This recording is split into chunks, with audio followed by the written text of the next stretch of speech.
समय सन 1966। वो चीन के इतिहास का सबसे बुरा दौर था, जिसे कल्चरल रेवोल्यूशन के नाम से जाना जाता है। चीन के बीजिंग में स्थित सिन्हुआ यूनिवर्सिटी के बाहर हजारों की संख्या में क्रांतिकारी युवाओं की भीड़ जमा थी। उन्हें रेड गार्ड्स कहा जाता था। Red guards Chinese communist party द्वारा बनाया गया एक संगठन था, जिनका मकसद था देश से अमेरिकी विचारधारा जैसे कि कैपिटलिज्म को पूरी तरह से मिटाकर देश में कम्युनिज्म को मजबूत करना। यहाँ तक कि उन्होंने अमेरिकन साइंटिस्ट द्वारा दी गई साइंटिफिक थ्योरीज को भी मानने से इनकार कर दिया था। इसी के चलते रेड गार्ड्स ने सिन्हुआ यूनिवर्सिटी के एक प्रोफेसर को बंदी बना लिया था। उस प्रोफेसर का जुर्म बस इतना था कि वो यूनिवर्सिटी में आइंस्टाइन की थ्योरी ऑफ रिलेटिविटी और बिग बैंग थ्योरीज जैसे सब्जेक्ट्स पढ़ाते थे, जिस कारण रेड गार्ड्स ने उन्हें गद्दार करार कर दिया।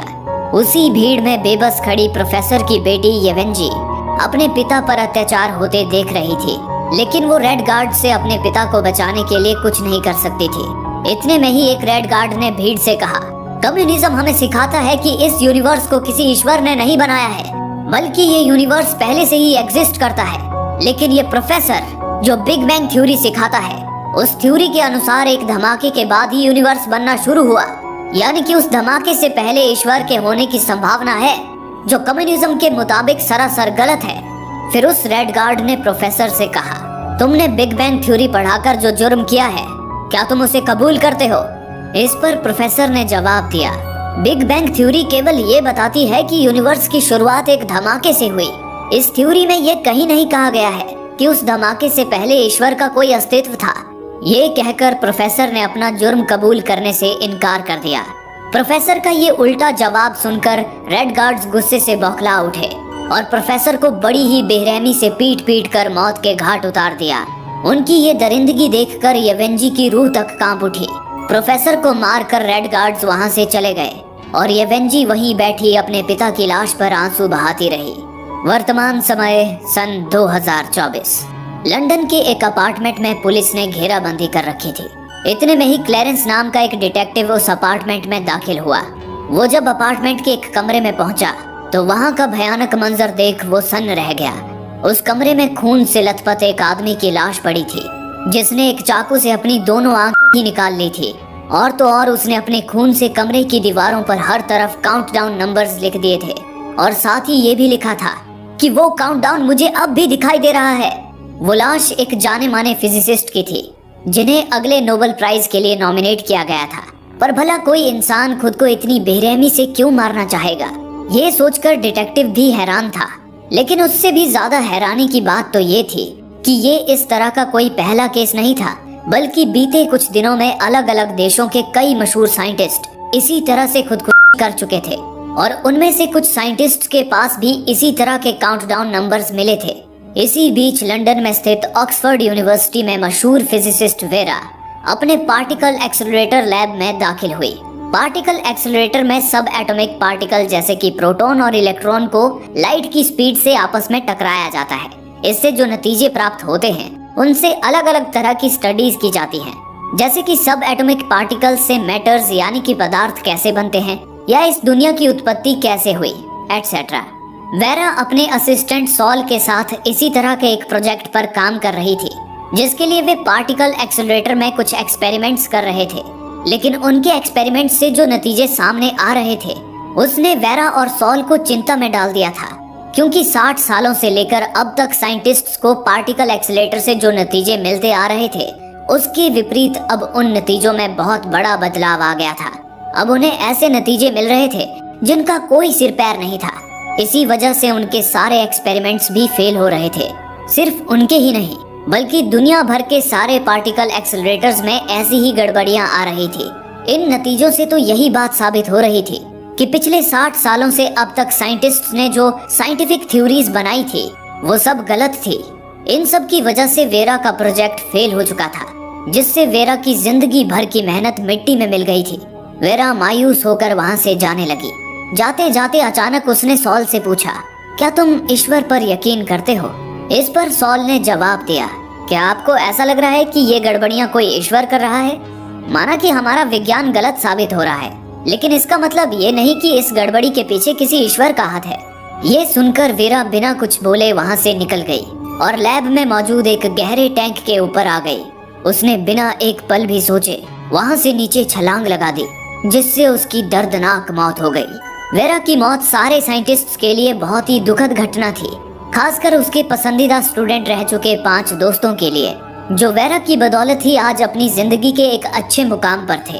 उन 5 दोस्तों में एक था सॉल, जो एपिकर अवार्ड से सम्मानित फिजिसिस्ट था और वेरा के प्रोजेक्ट में उसके असिस्टेंट के तौर पर काम कर रहा था। दूसरी थी ऑगी, जो एक नैनोटेक कंपनी चलाती थी। उसने ऐसे नैनो फाइबर्स की खोज की थी जो इंसान के बाल से भी 3000 गुना पतले थे और जिन्हें खुली आंखों से देख पाना नामुमकिन था, लेकिन वे इतने मजबूत थे कि लोहे जैसे ठोस धातु को भी मक्खन की तरह काट सकते थे। ऑगी उन नैनो फाइबर्स का इस्तेमाल दुनिया की भलाई के लिए करना चाहती थी। तीसरी थी जिन, जो एक मशहूर फिजिसिस्ट थी। वो दुनिया भर के पार्टिकल एक्सेलरेटर्स को एनालाइज करती थी। चौथा विल, जो एक स्कूल में फिजिक्स का टीचर था। और पांचवा जैक, जो स्नैक्स बनाने वाली एक बड़ी कंपनी का मालिक था। वे पांचों दोस्त वेरा को श्रद्धांजलि देने उसके फ्यूनरल में शामिल हुए थे। वहीं वेरा की लाश के पास बैठी उसकी मां सदमे में थी। सारे लोग वेरा को श्रद्धांजलि दे रहे थे। इसी दौरान वहां बैठी ऑगी को अचानक अपनी आंखों के सामने काउंटडाउन दिखने लगा, जिसका समय लगातार कम होता जा रहा था। उसे देख ऑगी परेशान हो उठी। कुछ समय बाद फ्यूनरल खत्म हो गया और ऑगी और उसके दोस्त बाहर आ गए। वहीं फ्यूनरल हॉल के बाहर डिटेक्टिव क्लैरेंस भी मौजूद था, जो साइंटिस्ट के आत्महत्याओं की गुत्थी को सुलझाने में लगा था। वेरा की मौत ने क्लैरेंस का ध्यान अपनी ओर खींच लिया था। क्लैरेंस ने वेरा के दोस्तों और रिश्तेदारों की लिस्ट तैयार कर ली थी और सुराग की तलाश में फ्यूनरल हॉल के बाहर छुपकर फ्यूनरल में आने जाने वाले लोगों पर नजर रख रहा था। इतने में ही क्लैरेंस को एक बूढ़ा आदमी फ्यूनरल हॉल से बाहर आता हुआ दिखा। वो बूढ़ा आदमी वेरा का ना तो दोस्त था और ना रिश्तेदार, इसलिए वो क्लैरेंस के शक के घेरे में आ गया। उसके वहां से जाते ही क्लैरेंस फौरन उसके पीछे लग गया, लेकिन आगे जाकर वो बूढ़ा आदमी अपने हेलीकॉप्टर में बैठकर वहां से निकल गया। फिर उसी रात वे पांचों दोस्त एक बार में बैठे वेरा की मौत पर चर्चा कर रहे थे। जिन ने उन्हें बताया कि दुनिया भर के साइंटिस्ट्स को अपने एक्सपेरिमेंट से गलत नतीजे ही मिल रहे हैं। साइंटिस्ट्स इस बात को लेकर चिंतित हैं कि अगर ऐसा ही चलता रहा तो जल्द ही विज्ञान खत्म हो जाएगा। जिन और बाकी लोग इस चर्चा में व्यस्त थे, पर वहीं ऑगी अपने ही ख्यालों में खोई हुई थी, क्योंकि वो काउंटडाउन अब भी उसकी आंखों के सामने झूल रहा था। वो जब भी अपनी आंखें खोलती थी तो उसे वही काउंटडाउन नजर आता था। वो बार से बाहर निकल आई और अकेले में बैठकर सिगरेट जलाने लगी, लेकिन उसका लाइटर काम नहीं कर रहा था। तभी एक अनजान लड़की उसके पास आई और अपने लाइटर से उसकी सिगरेट जलाई। फिर वो लड़की ऑगी के पास बैठ गई और उससे बातें करने लगी, लेकिन ऑगी अपने काउंटडाउन को लेकर चिंतित थी, इसलिए उसने उस लड़की को जाने के लिए कहा। तभी अचानक उस लड़की ने ऑगी से पूछा, तुम्हारे काउंटडाउन में कितना समय बचा है? ये सुनकर आश्चर्य से ऑगी का मुंह खुला का खुला रह गया। ऑगी ने उससे पूछा कि वो काउंटडाउन के बारे में कैसे जानती है। इस पर उस लड़की ने ऑगी के सवाल को पलटते हुए कहा, अगर तुम चाहती हो कि वो काउंटडाउन बंद हो जाए तो तुम्हें इसी वक्त नैनो फाइबर बनाने का काम रोकना होगा और अपनी कंपनी को भी हमेशा के लिए बंद करना होगा। यही ईश्वर की मर्जी है। अगर उस काउंटडाउन का समय खत्म हो गया तो तुम्हारे साथ कुछ ऐसा होगा जिसकी तुम कल्पना भी नहीं कर सकती। अगर तुम्हें मेरी बातों पर यकीन नहीं है तो तुम कल रात ठीक 12 बजे आसमान को देखना। अगर आसमान तुम्हें पलकें झपकाता हुआ नजर आए तो समझ लेना कि मेरी सारी बातें सच है। ये कहकर उस लड़की ने ऑगी को एक खिलौना थमा दिया और वहां से चली गई। इसी के साथ ये कहानी वापस सन 1967 में आ गई, जहां चाइना के इनर मंगोलिया में पेड़ों की अंधाधुंध कटाई की जा रही थी। पेड़ों को काटने वाले उन मजदूरों में येवेंजी भी शामिल थी। वही येवेंजी जिसके पिता को रेड गार्ड्स ने बेरहमी से मार डाला था। उसके बाद उन्होंने येवेंजी को भी गद्दार करार कर दिया था और उसे गुलाम बनाकर उससे जानवरों की तरह काम करवा रहे थे। येवेंजी को वहां काम करते 1 साल हो चुके थे। इसी दौरान एक दिन येवेंजी की मुलाकात बाई म्यूलिन नाम के एक जर्नलिस्ट से हुई। येवेंजी जिस कंस्ट्रक्शन कंपनी में मजदूर थी, उस कंपनी की अपनी एक न्यूज एजेंसी भी थी और बाई म्यूलिन उस न्यूज एजेंसी में जर्नलिस्ट का काम करता था। बाई म्यूलिन एक पर्यावरण प्रेमी था। वो कंस्ट्रक्शन के लिए जंगल को नष्ट करने के सख्त खिलाफ था। उसने येवेंजी को बताया कि वहाँ पर मिलिट्री के किसी प्रोजेक्ट के लिए जंगल को काटा जा रहा था। उन पहाड़ियों पर मिलिट्री का एक खुफिया बेस था। न जाने मिलिट्री वहाँ ऐसा क्या कर रही थी कि उस बेस के आसपास अजीबोगरीब हादसे हो रहे थे। वहाँ साफ मौसम अचानक तूफान का रूप ले लेता था। आसपास मौजूद पशु पक्षी अजीब सी आवाजें निकालने लगते थे। और तो और ये भी बताया जाता था कि वहाँ काम करने वाले सोल्जर्स के बाल तक झड़ चुके थे। बाय म्यूलिन जानता था कि येवेंजी एक पढ़ी लिखी लड़की थी, इसलिए उसने येवेंजी को साइलेंट स्प्रिंग नाम की एक अमेरिकी लेखक की किताब दी, जिसमें बताया गया था कि कैसे इंसान प्रकृति को नष्ट करके दुनिया को तबाही की ओर ले जा रहे हैं। येवेंजी ने वो किताब स्वीकार कर ली, लेकिन बाय म्यूलिन ने उसे वो किताब छुपाकर रखने की सलाह दी, क्योंकि अगर रेड गार्ड्स अमेरिकी लेखक की किताब येवेंजी के पास देख लेते तो उस पर मुसीबत आ सकती थी। येवेंजी चोरी छुपे हर रोज उस किताब को पढ़ती थी और पढ़ने के बाद उसे बेड के नीचे छुपा देती थी। धीरे धीरे येवेंजी को भी एहसास होने लगा कि इंसान प्रकृति के लिए कितने घातक होते जा रहे थे। लेकिन बदकिस्मती से एक दिन येवेंजी की वो किताब रेड गार्ड्स के हाथ लग गई। अमेरिकी किताब को पढ़ने के जुर्म में रेड गार्ड्स ने येवेंजी को पकड़कर जेल में डाल दिया। येवेंजी कई दिनों तक हड्डियां गला देने वाली ठंड को झेलती हुई जेल में कैद रही। फिर एक दिन चाइनीज कम्युनिस्ट पार्टी की एक ऑफिसर येवेंजी से मिलने आई। उसने येवेंजी से कहा, तुम्हारे पिता की तरह आज भी कुछ प्रोफेसर्स कम्युनिज्म के खिलाफ जाकर अमेरिकन साइंस पढ़ा रहे हैं। हालांकि हमारे पास उनके खिलाफ कोई सबूत नहीं है, लेकिन अगर तुम ये गवाही दो कि वे प्रोफेसर्स तुम्हारे पिता के साथी हैं, तो बदले में मैं तुम्हें जेल से रिहा करवा दूंगी। लेकिन येवेंजी ने उनके खिलाफ झूठी गवाही देने से इनकार कर दिया। यह सुनकर वो ऑफिसर गुस्से से भड़क उठी और येवेंजी पर ठंडा पानी डालकर वहां से चली गई। येवेंजी कड़कड़ाती ठंड के कारण बेहोश हो गई। कुछ घंटों बाद जब येवेंजी की आंखें खुली तो उसने देखा कि वो एक ट्रक में थी, जहां मिलिट्री के कुछ सोल्जर्स उसे पहाड़ियों में मौजूद मिलिट्री रिसर्च बेस पर ले जा रहे थे। ये वही रिसर्च बेस था जिसके बारे में बाय म्यूलिन ने बताया था कि वहां अजीबोगरीब घटनाएं होती थी। रिसर्च बेस के गेट पर पहुंचते ही येवेंजी की मुलाकात मिलिट्री के कमांडर और चीफ इंजीनियर से हुई। दरअसल येवेंजी अपने पिता की तरह एस्ट्रोफिजिक्स की एक होनहार स्टूडेंट रह चुकी थी। कमांडर और चीफ इंजीनियर उसकी काबिलियत से काफी ज्यादा इम्प्रेस थे, इसलिए वो उसे अपने मिलिट्री रिसर्च बेस में काम करने का एक मौका देना चाहते थे। लेकिन वहाँ की जाने वाली रिसर्च बहुत ज्यादा गुप्त होती थी, इसलिए उन्होंने येवेंजी के आगे ये शर्त रखी कि एक बार जो येवेंजी बेस के अंदर गई तो कभी बाहर नहीं आ पाएगी। उसे अपनी पूरी जिंदगी रिसर्च बेस पर ही बितानी पड़ेगी। इस पर येवेंजी ने भी सोचा कि जेल में मरने से तो अच्छा है कि वो अपनी बाकी की जिंदगी यहाँ रिसर्च करते हुए बिताए। यही सोचकर येवेंजी ने उनकी शर्त मान ली और रिसर्च बेस के अंदर चली गई। इसी के साथ ये कहानी एक बार फिर अपने वर्तमान समय में आ गई, जहां लंदन में स्थित स्ट्रेटेजिक इंटेलिजेंस एजेंसी के हेडक्वार्टर में डिटेक्टिव क्लैरेंस साइंटिस्ट की आत्महत्याओं की गुत्थी को सुलझाने में जुटा हुआ था। क्लैरेंस ने अब सुराग की तलाश में ऑगी और उसके चारों दोस्तों पर कड़ी निगरानी रखनी शुरू कर दी थी। साथ ही वो वेरा के फ्यूनरल में आए उस बूढ़े आदमी की भी छानबीन कर रहा था। इसी दौरान क्लैरेंस को उसके बॉस वेड का कॉल आया। वेड स्ट्रेटेजिक इंटेलिजेंस एजेंसी का चीफ था। वेड ने क्लैरेंस से पूछा, क्या तुम्हें वेरा के फ्यूनरल में आए उस बूढ़े आदमी की कोई खबर मिली? इस पर क्लैरेंस ने उसे बताया, उस बूढ़े आदमी का नाम इवांस है और वो एक बड़ी ऑयल कंपनी का मालिक है। फ्यूनरल से निकलने के बाद से ही हम सैटेलाइट कैमरे से उस पर नजर रख रहे थे। हमने उसे अटलांटिक ओशियन की ओर जाते देखा, लेकिन फिर अचानक हमारे सैटेलाइट में ही खराबी आ गई, जिस वजह से इवांस हमारे हाथ से निकल गया। ये सुनकर वेड को ताज्जुब हुआ कि उनकी सैटेलाइट अचानक कैसे खराब हो सकती थी। तभी क्लैरेंस ने वेड को एक और आश्चर्यजनक केस के बारे में बताया। उसने बताया कि हाल ही में ईरान में भी एक साइंटिस्ट ने खुदकुशी की है, लेकिन खुदकुशी करने से पहले उसने एक अजीब सा हेलमेट पहना था। इस पर वेड ने क्लैरेंस को जल्द से जल्द उस हेलमेट के बारे में पता लगाने का आदेश दिया। इसी दौरान दूसरी ओर वेरा के उन 5 स्टूडेंट्स में से एक, जिन वेरा के घर आई हुई थी, इस मुश्किल घड़ी में वो वेरा की माँ का हौसला बढ़ा रही थी। बातों ही बातों में जिन ने वेरा की माँ से पूछा। वेरा ने मरने से पहले सॉल से एक सवाल पूछा था कि क्या वो ईश्वर पर यकीन करता है। क्या आप जानती हैं कि वेरा ने ऐसा सवाल क्यों पूछा होगा? इस पर वेरा की माँ ने कहा, पता नहीं वेरा ने ऐसा सवाल क्यों पूछा, क्योंकि हम लोग तो साइंटिस्ट हैं, हम ईश्वर पर यकीन नहीं करते।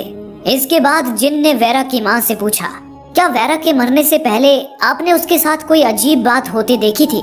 इस पर वेरा की माँ ने जिन को एक हेलमेट दिखाया।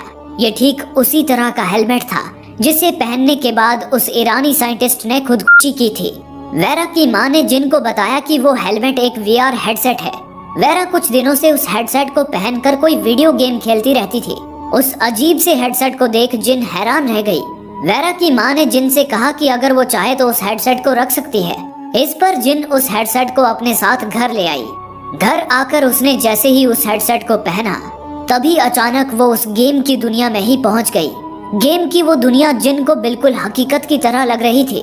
जिन खुद गेम की एक कैरेक्टर बन चुकी थी। वो वहाँ की हवा, गर्मी, जमीन सब कुछ महसूस कर सकती थी।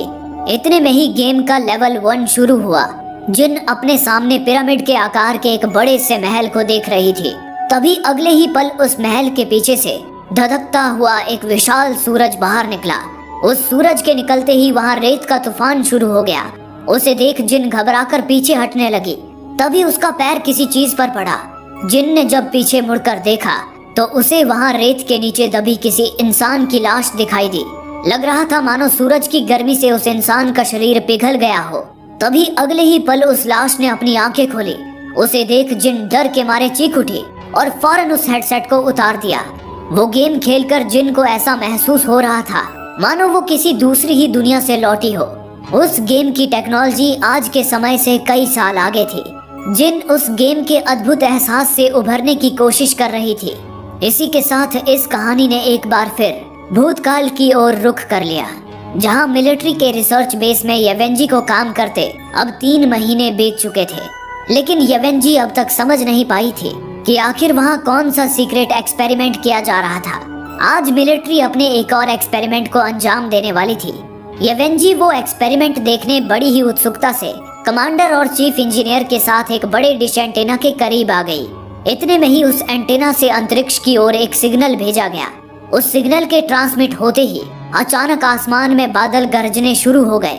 देखते ही देखते जंगल के सारे पक्षी उड़कर उस डिश एंटेना की तरफ आकर्षित होने लगे।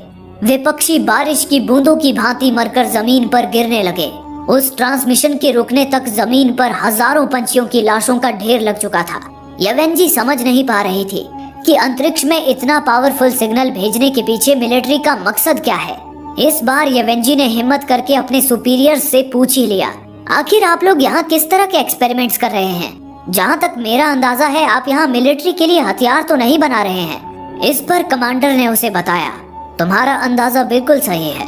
हम यहाँ कोई हथियार नहीं बना रहे हैं, बल्कि हम अंतरिक्ष में कम्युनिकेशन सिग्नल भेज रहे हैं, ताकि अगर अंतरिक्ष में हमारे अलावा भी किसी ग्रह पर जीवन हो तो वे हमारा सिग्नल पाकर हमसे संपर्क कर सकें।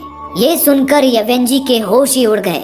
इसी के साथ कहानी अपने वर्तमान समय में आ गई, जहां ऑगी सॉल के साथ एक खुले मैदान में बैठी थी। वो देखना चाहती थी कि क्या उस अनजान लड़की के कहे अनुसार सचमुच आसमान पलके झपकाएगा। ऑगी ने सॉल को उस लड़की के बारे में बताया और उसे वो खिलौना भी दिखाया जो उसे उस लड़की ने दिया था। उसे देख सॉल ने बताया कि ये खिलौना तो पुराने जमाने में एक स्नैक में मिलने वाला मोर्स कोड डिकोडर है। मोर्स कोड का इस्तेमाल किसी को सीक्रेट मैसेजेस देने के लिए किया जाता है। इसमें मैसेज देने वाला व्यक्ति फ्लैशलाइट को एक खास पैटर्न में ऑन ऑफ करता है। फिर जिसे वो मैसेज मिलता है वो फ्लैशलाइट के उन पैटर्न्स को मोर्स कोड डिकोडर की मदद से डिकोड करके मैसेज को पढ़ सकता है। ऑगी और सॉल 12 बजने का इंतजार कर रहे थे। कुछ ही देर बाद जैसे ही 12 बजे, तभी आसमान के सारे तारे तेज रोशनी बिखेरने लगे। उसे देख ऑगी और सॉल के आश्चर्य का कोई ठिकाना ना रहा।